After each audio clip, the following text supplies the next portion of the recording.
பளபளக்கும் கத்தியை கையில் வைத்துக்கொண்டு சீறிக்கொண்டு அவந்திகாவின் உயிரை பதம் பார்க்க அழுத்த நடைகளோடு போனாள் சுமித்ரா. இந்த காட்சியை கண்டு எல்லோரும் அதிர்ச்சியாகிவிட்டனர். ரவியுடைய பாடி கார்ட்கள் கூட அவந்திகாவை காப்பாற்றுவதை மறந்துவிட்டு அதிர்ச்சியில் உறைந்து போய் நின்றிருந்தனர். அதே நேரம் அவந்திகாவிடம் எந்த அசைவும் இல்லை. அவள் இதை எதிர்பார்த்து கொண்டுதான் இருந்தேன் என்பது போல் அமர்ந்து இருந்தாள்.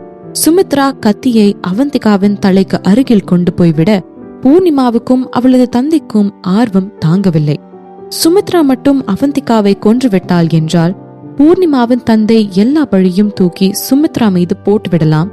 அதே நேரம் பூர்ணிமாவுக்கும் ரவியை அடையும் தடையாக இருக்கும் அவந்திகாவும் இறந்து விடுவாள் என்று இவர்கள் குதூகலத்தோடு இருக்க சுமித்ராவின் மணிக்கட்டை ஒரு வலிய கரம் அழுத்தி பிடித்தது. ரவிச்சந்திரன் இறுக்கி பிடித்திருக்க சுமித்ராவால் அவரது கையை அசைக்க கூட முடியவில்லை. ஒரு வழியாக அதிர்ச்சியில் இருந்து வெளிவந்த ரவியினது பாடிகார்ட்கள் உடனடியாக சென்று சுமித்ராவை பிடித்து கீழே தள்ளிவிட்டனர். என்ன விடுங்க, என்ன விடுங்க, நான் இந்த அவந்திகாவை கொல்லணும் என்று வெறி பிடித்தவர் போல் கத்த அங்கு இருந்த அனைவருக்குமே பூர்ணிமாவின் இந்த கொலை யுத்தி யாரிடம் இருந்து வந்திருக்கிறது என்று தெளிவாக தெரிந்தது. கீழே விழுந்து கிடந்த சுமித்ராவை பார்த்த அவந்திகா, பாருங்க சுமித்ரா, நான் அனுப்பின போட்டோஸ் எல்லாமே உண்மையானதுதான். ஒருவேளை உங்களுக்கு அதுல நம்பிக்கை வரலன்னா நீங்க அதை போலீஸ்ட கொடுத்துருங்க, அவங்க கண்டுபிடிக்கட்டும். அதுவும் இல்லாம போட்டோவை மாஃப் பண்றத சட்டப்படி குற்றம் என்றாள் அவந்திகா தெளிவான குரலில். இதை கேட்ட சுமித்ரா சட்டென்று திரும்பி அவரது கணவனை பார்த்தார்.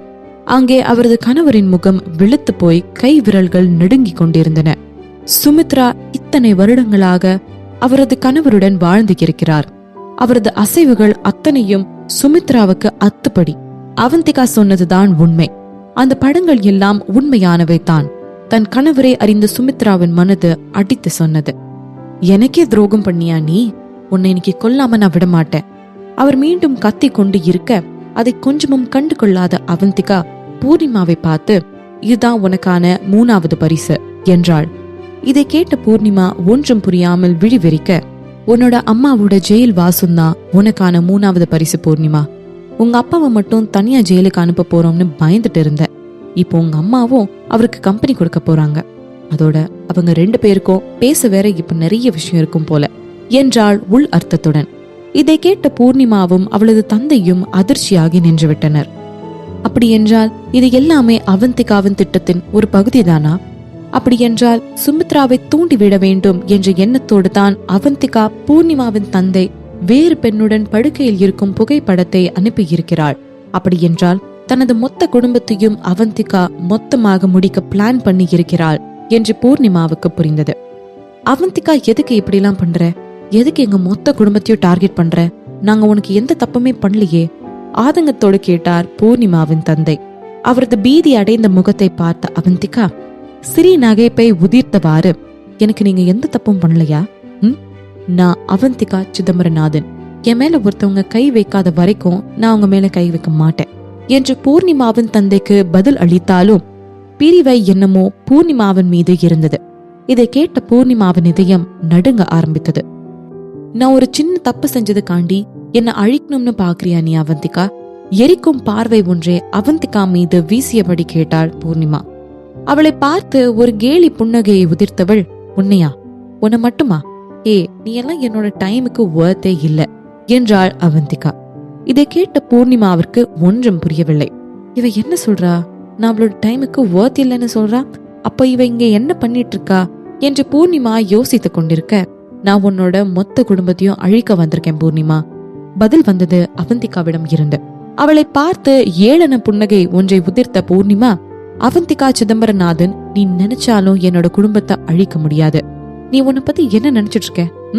நீ இங்க நின்னு இத்தனை தைரியமா பேசிட்டு இருக்கியே, அது ரவி உன் கூட நிக்கிறாருன்ற தைரியத்துல தானே.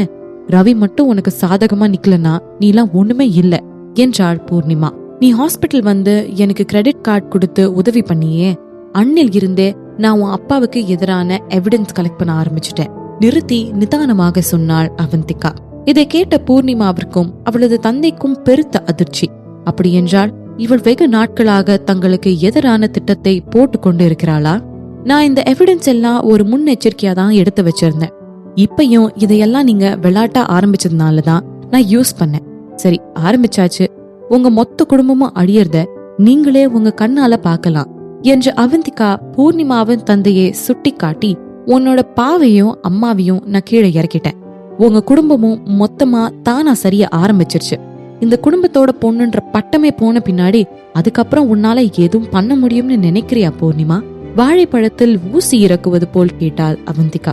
இதையெல்லாம் கேட்ட பூர்ணிமாவிற்கு அவந்திகாவின் மொத்த திட்டமும் புரிய ஆரம்பித்து விட்டது. பூர்ணிமாவுக்கு அவளுக்கான 3 பரிசுகளையும் தந்த பிறகு அவந்திகா அவளுடைய மொத்த குடும்ப அதிகாரத்தையும் செல்வாக்கையும் ஒன்றும் இல்லாமல் ஆக்கிவிடுவாள். பூர்ணிமாவின் பெற்றோர் அவர்களின் குடும்பத்தின் செல்வாக்கையும் அதிகாரத்தையும் பாதுகாப்பவர்கள். அவர்களே அதை நிலைநிறுத்த முடியவில்லை என்றால் அந்த மொத்த குடும்பமும் சரிந்துவிடும். அவளது குடும்பத்தின் தயவு இல்லாமல் பூர்ணிமா ஒன்றுமே இல்லை. ஒன்றும் இல்லாதவளை அழிக்க அவந்திகாவிற்கு எத்தனை நேரம் பிடிக்க போகிறது? உண்மையை சொல்ல போனால் அவந்திகாவின் இந்த தொலைநோக்கு சிந்தனை பூர்ணிமாவுக்குள் அவந்திகாவின் அறிவை பற்றிய ஒரு ஆச்சரியத்தை ஏற்படுத்தியது.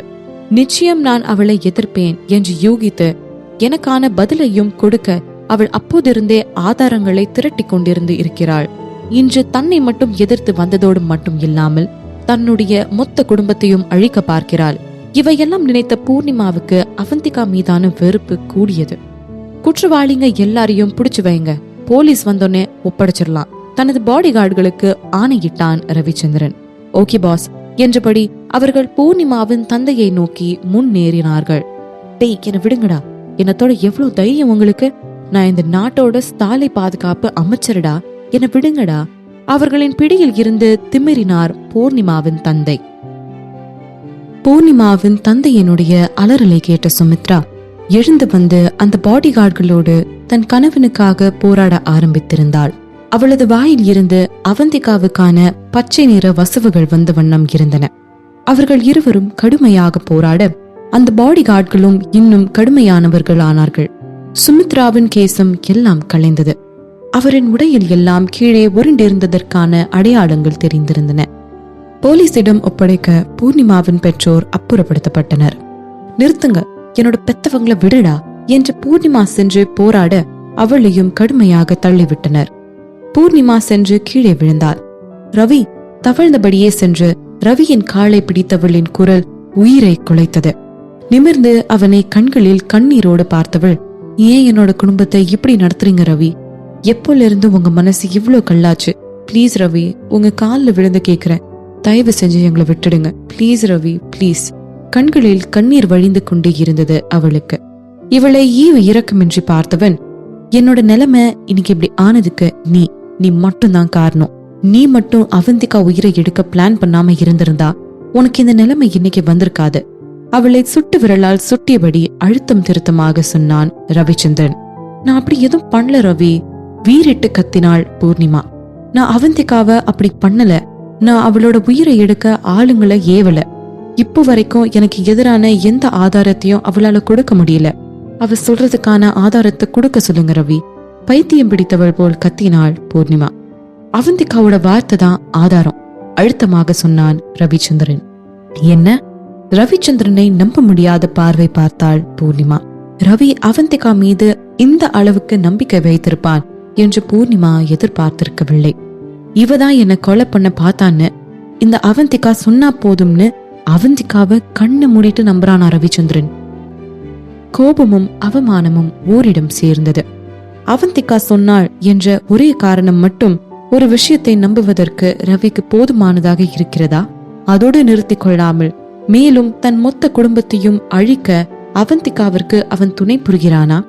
பூர்ணிமாவின் முதலை கண்ணீர் தீர்ந்து போய்விட அவந்திகாவின் மேல் வன்மம் பெருக, இவ என்ன சொன்னாலும் நீங்க நம்பிடுவீங்களா? எரிந்து விழுந்தாள் பூர்ணிமா. அப்கோர்ஸ், முகத்தில் அடித்தாற்போல் சொன்னான் ரவிச்சந்திரன். அவன் சொற்களில் உறுதி தெரிந்து விழுந்தன. அது எந்த அளவு என்றால், இப்பொழுது அவந்திகா நீயே உன்னை கொலை பண்ணிக்கோ என்று ரவியை பார்த்து ஒரு வார்த்தை சொல்லிவிட்டாள் என்றால் அடுத்த நிமிடம் அவன் கத்தியை எடுத்து தன்னையே குத்திக் கொள்வான் போலும். ஆனால் அதை ஒரு பக்கம் வைத்துவிட்டு இங்கே பார்த்தாள். அவளது உலகம் மொத்தமும் சுருங்கிக் கொண்டிருப்பது அவளது கண்களுக்கே தெரிந்தது. பூர்ணிமாவின் பெற்றோர் கைது செய்யப்பட்டு அழைத்து செல்லப்பட்ட போது கூட அவளுக்கு எத்தனை வேதனையாக இருக்கவில்லை. ஆனால் இப்பொழுது அவளது வேதனை அதன் அளவை தாண்டி அவளது இதயத்தை அழுத்த ஆரம்பித்து இருந்தது. அவந்திகாவை கொல்லும் வாய்ப்பு ஒரு புறம் பறிப்போய்விட, மறுபக்கம் ரவிச்சந்திரன் அவந்திகாவை எவ்வளவு காதலிக்கிறான் என்று கண்ணால் பார்த்து காதால் கேட்டுவிட்டாளே. இனியும் அவளுக்கு என்ன வாய்ப்பு மிச்சம் இருக்கிறது? இனி எந்நாளும் ரவியை திருமணம் செய்து தனக்கு உரியவனாக அவனை ஆக்கிக் கொள்ள முடியாது என்ற உண்மை பூர்ணிமாவை ஆழமாக சுட்டது. ரவியை இனி எந்நாளும் தனக்கு சொந்தமாக்க முடியாது என்ற நினைப்பே அவளது உயிரை வேரோடு கூறு போடுவது போல் ஒரு வேதனையை அவளுக்கு தந்தது. ரவியையும் அவந்திகாவையும் உறுத்து பார்த்தவள், ரவிச்சந்திரன், எப்படி உன்னால இவ்ளோ இதயம் இல்லாதவனா நடந்து கொள்ள முடியுது? நான் உன்னை மனசார நேசிச்சேன், என் உயிருக்கு மேல உன்னை நினைச்சேன். ஆனா நீ ஏன் என்ன திருப்பி லவ் பண்ணல? நீ என்ன லவ் பண்ணிருக்கணும் தானே, ஏன் என்ன லவ் பண்ணல சொல்லு? ஆங்காரமாக கத்தினாள் பூர்ணிமா. ரவிச்சந்திரன் அவளுக்கு எந்த பதிலையும் தராமல் அமைதியாக நிற்க, அதில் ஆத்திரம் இன்னும் மேலோங்க. நான் எப்படிப்பட்ட வழியை இப்ப அனுபவிக்கிறேன்னு உனக்கு கொஞ்சமாச்சு தெரியுமா? சொல்லு, ஏன் எனக்கு இப்படி பண்ண சொல்லு. அவள் மீண்டும் கத்த ஆரம்பிக்க, அவளது கத்தலை சகித்து கொள்ள முடியாத ரவிச்சந்திரன், ஏனா நீ நான் லவ் பண்றவ உயிரை எடுக்க நினைச்ச, அழுத்தம் திருத்தமாக முகத்தில் அடித்தார் போல் சொன்னான் ரவிச்சந்திரன். இதை கேட்ட பூர்ணிமா உறைந்து போய் நின்று விட்டாள். நீ என்னோட மொத்த குடும்பத்தையும் கேவலம் இவளுக்காக அழிச்சிட்டியா? அவந்திகாவை சுட்டி காட்டி கேட்டாள் பூர்ணிமா. உன்னை பழி வாங்கணும்னு நினைச்சது நான் தான், அழுத்தமாக சொன்னாள் அவந்திகா. இது பூர்ணிமாவை இன்னும் அதிகமாக தாக்கியது. இங்கு நடந்த மொத்தமும் ரவியே அவனுக்காக பண்ணி இருந்தாலும் கூட அவள் இத்தனை அதிர்ச்சியாகி இருக்க மாட்டாள். ஆனால் அவந்திகாவிற்காக தான் இது அத்தனையும் செய்தானா? அவள் இதயம் மேலும் கிழிந்தது. திடீரென்று பூர்ணிமா தலையை பின்னால் சரித்து சிரிக்க ஆரம்பித்தாள். அந்த இரவின் நிசப்தத்தில் அவளது சிரிப்பு அச்சமூட்டுவதாக இருந்தது. என்ன பழி வாங்கணும்னு நீங்க நினைச்சிட்டு இருக்கீங்களா? என்னைக்குமே நடக்காது. நானா தப்பு பண்றேன்னு ஒத்துக்கிற வரைக்கும் உங்க 2 பேர்த்தால என்ன ஒண்ணுமே பண்ண முடியாது. மேலும் வீடே அதிர சிரித்தாள் பூர்ணிமா. பூர்ணிமா இன்னும் அகோரமாக சிரிக்க, அந்த நேரம் அவளது முடி முன்னால் வந்து விழுந்து அவளது பாதி முகத்தை மறைத்திருக்க, இவளை பார்த்து கொண்டிருந்த பாடிகார்டுகளுக்கே இந்த காட்சி பயம் ஊட்டுவதாக இருந்தது. அவந்திகாவின் முகத்தில் எந்த உணர்ச்சியையும் காண முடியவில்லை. உண்மையை சொல்ல போனால் இதெல்லாம் பார்க்க அவளுக்கு அலுப்பாக இருந்தது. உனக்கு என்ன பைத்தியம் பிடிச்சிருக்கா? உன்னோட நாடகம் எல்லாம் ரொம்ப நல்லா இருக்கு, நல்ல சிம்பத்தியை கிரியேட் பண்ணுது. பிச்சை எடுக்க போனேன்னு வை, நல்ல காசு பார்க்கலாம். பூர்ணிமாவை பார்த்து அழுத்தமாக பேசினாள் அவந்திகா. அவளின் இந்த வார்த்தைகள் பூர்ணிமாவின் சிரிப்பை நிறுத்தின. அவளது கண்களில் விஷத்தை தேக்கி அவந்திகாவை பார்த்தாள். அவளை பார்த்து ஒரு இகழ்ச்சி புன்னகையை உதிர்த்த அவந்திகா, அன்னைக்கு கௌதமோட பார்ட்டியில நீ என்ன பார்த்து பளிச்சுன்னு சிரிச்ச சிரிப்பு எனக்கு இன்னும் ஞாபகம் இருக்கு பூர்ணிமா. ஆனா அன்னைக்குதான் உன்னோட விதி உன்னை பார்த்து சிரிச்சதுன்னு உனக்கு தெரியாம போச்சு. இவ்ளோ சீக்கிரமா நீ இதெல்லாம் எதிர்பார்க்கல என்று மீண்டும் இகழ்ச்சி சிரிப்பை அவந்திகா சிரிக்க, பூர்ணிமாவின் முகத்தில் கோபமும் அவமானமும் ஒரு சேர தாண்டவமாடின. அன்று பார்ட்டியில் நான் எள்ளி நகையாடிய ஒரு பெண் இன்று இவ்வளவு சீக்கிரம் உயர்ந்து வளர்ந்தது மட்டுமல்லாமல் ரவிச்சந்திரனின் காதலியும் பெற்றுவிட்டாள். ஆனால் இவளோ ரவிக்கும் அவளுக்கும் நடக்கவிருந்த கல்யாணம் கைகூடாமல் போனது மட்டும் இல்லாமல் இன்று எல்லாவற்றையும் இழக்கும் நிலையில் நின்று கொண்டிருக்கிறாள். இந்த நொடியே அவந்திகாவை பல 100 துண்டுகளாக கிழித்து எரிந்துவிடும் ஆத்திரம் வந்தது பூர்ணிமாவுக்குள். பூர்ணிமாவிற்கு அவளது குடும்ப பின்னணி மட்டும் இல்லை என்றால் தெருவில் போகிற நாய் கூட அவளை மதிக்காது. அவளது கனவுகள் கலைந்து விட்டதும் இல்லாமல் ரவிச்சந்திரனும் அவளுடைய கைகளை விட்டு போய்விட்டான். இதில் எல்லாவற்றிற்கும் மேலாக அவளது வாழ்க்கையே இப்பொழுது அந்தரத்தில் தொங்கிக் கொண்டு நிற்கிறது. பிறந்ததில் இருந்தே தங்கத்தட்டில் சாப்பிட்டு துன்பம் என்றால் என்னவென்றே தெரியாமல் வளர்ந்தவள் அவள். அவளால் இத்தகைய பரிதாபத்திற்கு உரிய நிலையில் போய் நிற்க முடியாது. இல்லை, அவளால் நிச்சயம் இது முடியாது. ஏழையாய் வாழ்வதற்கு பதிலாக நான் செத்து கூட போய்விடுவேன் அரற்றியது அவளது மனது. அவள் வாழ்க்கை முழுக்க ஆசைப்பட்டு கிடைக்காமல் போகும் ஒரு விஷயமான ரவிச்சந்திரனை அவந்திகா திருமணம் செய்து கொண்டு பணக்கார வாழ்க்கை வாழப்போவதை பார்க்கும் சக்தி நிச்சயமாக அவளுள் இல்லை என்று பூர்ணிமாவின் மனது அடித்து சொன்னது. அவளுக்கு ஒன்று கிடைக்கவில்லை என்றால் அது நிச்சயம் வேறு யாருக்கும் கிடைக்கக்கூடாது. அதுவும் அவந்திகாவிற்கு நிச்சயம் கிடைக்கக்கூடாது. இதை நினைத்த பூர்ணிமாவின் கண்கள் மின்ன அவள் வீட்டினுள் ஓடினார். சரி, கிளம்பலாம் வா என்றபடி அவந்திகாவின் வீல் சேரில் கை வைத்து தள்ளினான் ரவிச்சந்திரன். பாதத்தை அழுத்தி ஊன்றியவள் இன்னும் முடியல என்றாள். வேண்டாண்டி, இது ரொம்ப மோசமா போயிட்டு இருக்கு, இனி எதுவும் தடுக்காதே என்பது போல் சொன்னான் ரவிச்சந்திரன். பூர்ணிமா வீட்டு ஹாலின் மீதே கண்களை ஊன்றியவள் மெல்லிய சிரிப்போடு, ரிஸ்க் எடுக்காம எதுவும் கிடைக்காது, எவ்வளவு பெரிய ரிஸ்க் எடுக்கிறோமோ அதுக்கு ஏத்த மாதிரி ரிவார்ட் நம்மளுக்கு கிடைக்கும் என்றாள் அவந்திகா. சரி, அப்படியே இருந்தாலும் நீயே தான் இது எல்லாத்தையும் பண்ணுமா என்று கேட்டான் ரவிச்சந்திரன். அவன் குரலில் சிறு கோபம் கூட இருந்ததோ. அவனை திரும்பி பார்த்தவள், ஏனா அவ கொல்லணும்னு நினைச்சது என்னதான் என்றாள் அழுத்தமாக. அவள் சொல்வதும் சரிதானே, பூர்ணிமாவின் குறி அவந்திகா தானே. அப்படி என்றால் அவந்திகா இங்கிருந்தால் மட்டும்தானே அவளை எதிர்த்து பூர்ணிமா போரிடுவாள். ஆனால் அவந்திகா எப்படி பூர்ணிமாவை தன் வலையில் சிக்க வைக்க போகிறாள்? நானே அவளை உனக்காக கொள்றேன், அடர்ந்த கரு விழிகளை பார்த்து சொன்னான் ரவிச்சந்திரன். ஓகே, அதுக்கப்புறம் நான் கொல்ல விரும்பல, யுகம் தான் வகுக்கிறேன், அவனது கருவிழிகளை பார்த்து சொன்னாள் அவந்திகா. அவந்திகா என்றுமே அவளது எதிரிகளுடன் போரிடும் போது அவளது கைகளை கரைப்படாமல் வைத்துக் கொள்வதில் உறுதியாயிருப்பாள். கொலை செய்வது எல்லாம் அனாவசியம் என்று எண்ணுபவள் அவள். கொலையை செய்துவிட்டு அதன் தண்டனையாக வேறு காலம் முழுவதும் சிறையில் அடைப்பட வேண்டும். பழிவாங்கும் படலத்தில் எதிரியையும் அழித்துவிட்டு தன்னையும் சேர்த்து அழித்து கொள்ள வேண்டுமானால் அப்பொழுது வெற்றி யாருக்குமே கிடைக்காமல் போய்விடுமே. அதனால்தான் அவளது எதிரிகளை அவளது வியூகத்துக்குள் சிக்கி வைப்பாள் அவந்திகா.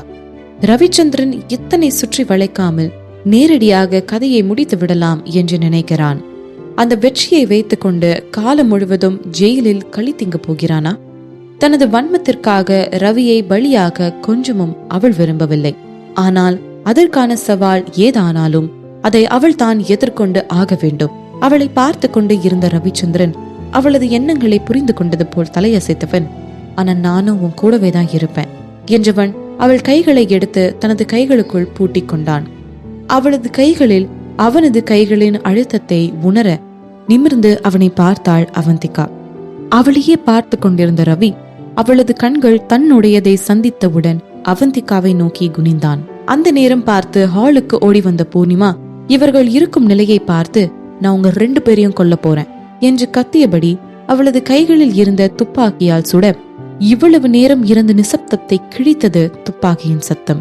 அவந்திகா அதிர்ச்சியில் விழிகளை விரித்தபடி ரவியை பின்னால் தள்ள நினைக்க வேகமாக இவள் மேல் விழுந்து அவந்திகாவை கட்டி அணைத்தபடி அவந்திகாவுடன் தரையில் உருண்டான் ரவிச்சந்திரன்.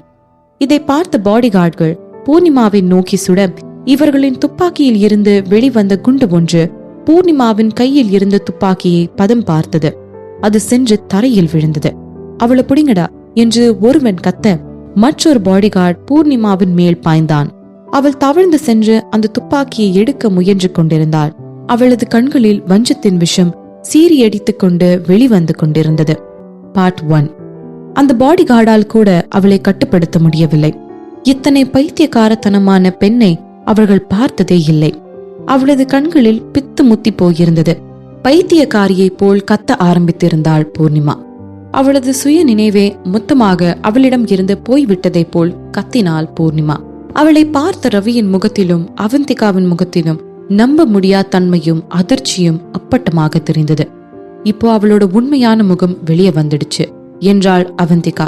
ரவி வாய் அடைத்து போய் நின்று இருந்தான். பூர்ணிமா இத்தகைய குணாதிசயம் உள்ள பெண் என்று அவனுக்கு தெரிந்திருக்கவில்லை. ஆனால் அவனது கவலை வேறு ஒன்று மீதுதான் இருந்தது. நீ எப்படி இருக்க? உனக்கு எங்காச்சும் அடிபட்டுருச்சா? பரபரப்பாக அவளது காயங்களை ஆராய்ந்தபடி கேட்டான் ரவிச்சந்திரன். நான் நல்லா இருக்கேன் என்று நிறுத்தியவள், நீங்க எப்படி இருக்கீங்க என்று கேட்டாள். இதுதான் முதல் முறையாக அவந்திகா நேரடியாக ரவிச்சந்திரனிடம் அவளது அக்கறையை வெளிப்படுத்துவது. பளிச்சென்று புன்னகை ஒன்றை உதிர்த்தவன், நான் நல்லா இருக்கேன் என்றான். அவனுக்கு பதிலாக தலையை ஆட்டியவள் எழுந்து பூர்ணிமாவிடம் போக முயற்சித்தாள். அவளது காலில் காயம் இருப்பதால் அவள் தடுமாற உடனடியாக வந்து அவளை தாங்கினான் ரவிச்சந்திரன். அவனை பிடித்தபடி ஒரு வழியாக பூர்ணிமாவிடம் வந்து சேர கீழே விழுந்து கிடந்த பூர்ணிமா திரும்பி அவந்திகாவை பார்த்தாலே ஒரு பார்வை. அவளது பார்வையில் அவந்திகாவை கொன்று அவளது ரத்தத்தை குடிக்கும் வெறி ஊறி கிடந்தது. ஆனால் என்ன செய்ய, அவள்தான் தோற்று போய்விட்டாளே. பூர்ணிமா, வெல்டான், நீ எனக்கு எந்த ஏமாற்றத்தையும் கொடுக்காம நான் எதிர்பார்த்த மாதிரியே நடந்துகிட்ட என்றாள் அவந்திகா. பூர்ணிமா முன்னர் சொன்னது போலவே அவளை மாட்டி விடுவதற்கான எந்த ஆதாரமும் அவந்திகாவிடம் இல்லை. ஆனால் இப்பொழுது இருக்கிறதே. இப்படி தூண்டப்படுவதற்கெல்லாம் ஆடும் குணம் சுமித்ராவிற்கும் பூர்ணிமாவிற்கும் இல்லை என்றால் நிச்சயம் அவந்திகாவால் இதையெல்லாம் சாதித்திருக்க முடியாது. இப்பொழுது பூர்ணிமா அவள் கையில் துப்பாக்கியை எடுத்து இவர்களை குறிவைத்து சுட்டதே அவந்திகாவிற்கு பூர்ணிமாவையும் ஜெயிலுக்கு அனுப்ப போதுமானதாக இருந்தது. இறுதியாக எப்பொழுதுதான் அவந்திகா விரித்த வலையில் தான் விழுந்து இருக்கிறோம் என்று பூர்ணிமாவிற்கு புரிந்தது. அவந்திகா சிதம்பரநாதன், நான் இன்னைக்கு தோத்து போயிட்டேன்றதுக்காக உன்னை சும்மா விடுவேன்னு நினைக்காத. இந்த காயம் வாழ்க்கை முழுக்க என் நெஞ்சிலேயே இருக்கும். ஒரு நாள் உன்னை கொல்ல நான் வருவேன், ஆங்காரமாக கத்தினாள் பூர்ணிமா. குட், அது வரைக்கும் நிச்சயம் நான் உன்னை கொல்ல மாட்டேன். ஏன்னா நான் உனக்கு கொடுக்க போற 4வது பரிசு என்ன தெரியுமா? உன்னோட உயிர். உன்னோட கடைசி மூச்சு இருக்கிற வரைக்கும் நீ கஷ்டப்பட்டு துடிக்கிற மாதிரி நான் உன்னை வச்சுப்பேன். இரக்கமே இல்லாமல் பேசினாள் அவந்திகா. பூர்ணிமா அதிர்ச்சியில் விழி விரித்தாள். அதில் நிரம்பிய பயம் வழிந்தது. அந்த பயம் அவந்திகாவை நினைத்து அல்ல, தனது எதிர்காலத்தை நினைத்து. தனது குடும்பத்தின் இளவரசியாக வாழ்ந்தவள் இனி காலம் முழுக்க சிறையில் கழிக்க வேண்டுமா? அப்புறம் நான் கொஞ்ச நாளைக்கு முன்னாடி பிரசாத் மணியனை பார்க்க போயிருந்தேன்.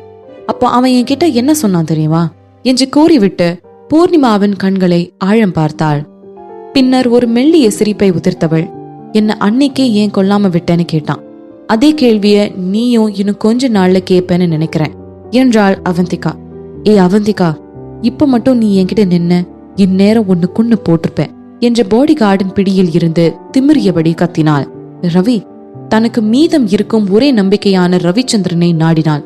ப்ளீஸ் ரவி, ப்ளீஸ், நான் தெரியாம தப்பு பண்ணிட்டேன். எல்லாமே உங்க மேல இருந்த லவ்னாலதான் ரவி. நான் உங்களுக்காக மட்டும்தான் ரவி இது எல்லாத்தையும் பண்ணேன். கதறி அழுதாள் பூர்ணிமா. அவளை புருவம் சுருங்க பார்த்தவன், இவளை போலீஸ்ட ஹேண்ட் ஓவர் பண்ணுங்க என்று தனது பாடி கார்டுகளிடம் ஆணையிட்டான். எஸ் பாஸ், கணீர் என்ன முழங்கினர் அவர்கள். இதை கேட்ட பூர்ணிமா நடுநடுங்கி போய்விட்டாள். அவன் காலில் விழுந்து கூட தான் கதறியும் அவனுக்கு மனம் இழகவில்லையா?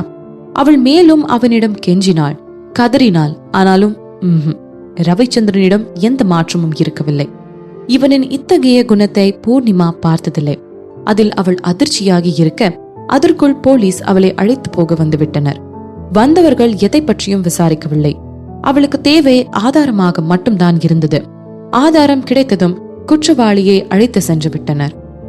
ஒரே ஒரு ராத்திரிதான் பூர்ணிமாவின் மொத்த குடும்பமும் காலி. அவந்திகாவுடைய எண்ணத்தின் வேகம் ரவிச்சந்திரனை பிரமிக்க வைத்தது. ஆனால் அவள் எத்தகைய ஆபத்தில் இறங்கி இருக்கிறாள். நல்ல வேளை தான் அவளது முடிவிற்கு துணை போனோம், இல்லையென்றால் மேலும் அவந்திகாவை துன்பப்படுத்தி இருப்பார்கள் என்று நினைத்து கொண்டான் ரவிச்சந்திரன். இனி எதை பத்தியும் நீ கவலைப்படாதடி. அவங்கள என்ன பண்ணும்னு எனக்கு தெரியும். என்னைக்கும் அவங்களால இனி வெளியே வர முடியாது. அதனால வா, ஹாஸ்பிட்டலுக்கு போகலாம். இப்பவாச்சும் வந்து ரெஸ்ட் எடு, பொறுமையாக எடுத்து சொன்னான் ரவிச்சந்திரன். சில நிமிட யோசனைகளுக்கு பிறகு சரி என தலையசைத்தாள் அவந்திகா. அவள் மெதுவாக எழுந்திருக்க முயற்சிக்க அவளது உடல் தள்ளாட கீழே விழ போனவளை தன் நெஞ்சோடு தாங்கி பிடித்தான் ரவிச்சந்திரன். அவனது அணைப்பு மேலும் இருக போன முறை மாதிரி அவந்திகா அதில் இருந்து விடப்பட போராடவில்லை. அவள் போராடாமல் இருப்பதை பார்த்தவனுக்கு இப்பொழுதே ஒரு குத்தாட்டம் போடும் அளவிற்கு சந்தோஷம் வந்தது. அவன் அவந்திகாவை கைகளில் தாங்கியபடி பூர்ணிமா வீட்டின் வெளி கதவின் அருகே வந்தவன் அந்த சூரிய தேவனையே தோற்கடிக்கும் வண்ணம் பிரகாசமாக ஒரு புன்னகையை உதிர்த்தபடி, உனக்கு உடம்பு தேர்னோன்னு நம்ம ஃபேமிலி லஞ்சை மறுபடியும் ஒரு நாள் வைக்கணும்டி என்றான். இறுதியாக தாங்கள் மூவரும் குடும்பமாக உணவருந்த போக இருந்தது அவளுக்கு ஞாபகம் வந்தது. இந்த பூர்ணிமா மட்டும் இடையில் வரவில்லை என்றால் எவ்வளவு நன்றாக இருந்திருக்கும். கௌதமுக்கு எதுவரையும் தெரியும்? சிறு பதற்றத்தோடு கேட்டாள் அவந்திகா. தன் மகன் தேவையில்லாமல் தன்னை நினைத்து கவலைப்பட போகிறான் என்ற பயம் அவளுக்கு. நான் எதையும் சொல்ல, நீ நல்லா இருக்கன்னு மட்டும்தான் சொல்லியிருக்கேன் என்றான் ரவிச்சந்திரன். இன்னும் கொஞ்ச நாள்லயே நம்ம லஞ்சுக்கு போகலாம் என்றாள் அவந்திகா. உனது கட்டளையே சாசனம் என்றான் ரவி அவந்திகாவின் முகத்தை ஆராய்ந்தபடி. அவனது வசனத்தை எல்லாம் கண்டு கொள்ளாதவள் தனது எண்ணங்களுக்குள் மூழ்கினாள். அவளது திட்டம்படி எல்லாம் போயிருந்தால் நாளானைக்கு கௌதமோட இந்த நாட்டை விட்டே கிளம்பி இருக்கலாம். இப்பொழுது அவளது காயங்களால் இன்னும் சில நாட்கள் இங்கு தங்க வேண்டி இருக்கும் போல. சீக்கிரமாக ஃபேமிலி லஞ்சை முடிச்சிட்டு வெளிநாடு கிளம்பி விட வேண்டும் என்று நினைத்தவளுக்கு தலை வலிக்க ஆரம்பித்தது. அவளது இதயம் வேறு வேகமாக துடிக்க ஆரம்பிக்க தன்னிசையின்றி ரவியின் சட்டையை கொத்தாக பற்றினாள் அவந்திகா. அவள் மூச்சு விட சிரமப்படுவதை பார்த்தவன், என்னாச்சுடி என்று பதறினான். எனக்கு என்ற அவந்திகா அவளது நிலையை விளக்க வர அதற்குள் அவளது கண்கள் இருள் கவ்வ ஆரம்பித்து இருந்தது. அவந்திகா என்று ரவி அலறிய அலறல் தான் அவள் இறுதியாக கேட்ட வார்த்தை. சில பல நேரங்களுக்கு பிறகு சுய நினைவை அடைந்தாள் அவந்திகா. அவள் கண்களை திறக்கும் முன்பே மருந்தின் நெடி அவளது மூக்கை துளைத்தது. அதில் இருந்து அவள் மருத்துவமனையில் இருக்கிறாள் என்று புரிந்து கொண்டாள். ஒருவேளை இது என்னோட நோயோட வெளிப்பாடா? இப்போ இந்நேரம் ரவிக்கு எல்லா உண்மையும் தெரிஞ்சிருக்குமா? அப்படி தெரிஞ்சுட்டா கண்டிப்பா கௌதமையை கூட வெளிநாட்டுக்கு அனுப்ப மாட்டாரு. அவந்திகா கண்களை திறந்ததும் அவளுக்கு அறையின் வெள்ளை நிற சீலிங் தான் தெரிந்தது. சுற்றி பார்த்தாள், யாரையும் காணவில்லை. எழுந்து உட்கார முற்பட்டாள். ஆனால் அவளது உடலில் அதற்கான தெம்பு கொஞ்சம் கூட இல்லை. எழுந்துச்சிட்டீங்களா? கதவை திறந்த ஒரு செவிலி பெண் வாயெல்லாம் சிரிப்பாக கேட்டாள். அவள் கண்களில் இவள் மீதான ஆச்சரியம் இருந்தது. அப்பாடா, உங்களுக்கு தெரியுமா நீங்க எத்தனை நாளா இப்படி இருந்திருக்கீங்கன்னு? நாங்களாம் ரொம்ப கவலைப்பட்டோம். அவந்திகா பதில் பேச தனது வாயை திறக்கும் முன்பே, நான் போய் உங்க குடும்பத்தை கூட்டிட்டு வரேன் என்றபடி துள்ளி குதித்து ஓடிவிட்டாள் அந்த செவிலி பெண். அவந்திகாவிற்கு தனது சித்தப்பாவையும் அருணையும் இந்த நிலையில் எப்படி எதிர்கொள்வது என்று சுத்தமாக புரிபடவில்லை. அதோடு அவள் வெகு நாட்களாக நினைவில்லாமல் கிடந்திருப்பாள் போலும்.